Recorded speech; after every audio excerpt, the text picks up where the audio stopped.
એક પહાડી વિસ્તારમાં એક બાળક હતું. હવે ઈ રોજ બકરી ચરાવવા જાતું. રસ્તામાં બકરી ચરાવતા ચરાવતા સામેના ઘર ઉપર રોજ તેમની નજર જાતી કે તેના ઉપર સૂર્યનો તડકો પડતો અને ઈ ઘર એને છે ને દૂરથી ખૂબ જ સોનેરી લાગતું અને રોજ વિચારતું કે આ ઘરમાં એવું તે કોણ રહેતું હશે કે આ ઘર આટલું બધું સરસ સોનાનું છે ઈ કે.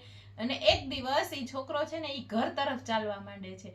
ચાલતો જાય છે પરંતુ ઘણું દૂર હોવાને લીધેથી છોકરાને છે ને ત્યાં પહોંચવામાં બહુ વાર લાગે છે અને ઘણો સમય વીતી જાય છે. પછી એક ઘર પાસે પહોંચી જાય છે. હવે ઘર પાસે જ્યારે પહોંચી જાય ને ત્યારે જોવે ને તો ઘર સાવ એકદમ તૂટેલું ફૂટેલું હોય છે અને પેલો જે રોજે એને સોનાનું લાગતું ને એ પ્રકાશ ક્યાં વયો ગયો એ એને ખબર નથી પડતી.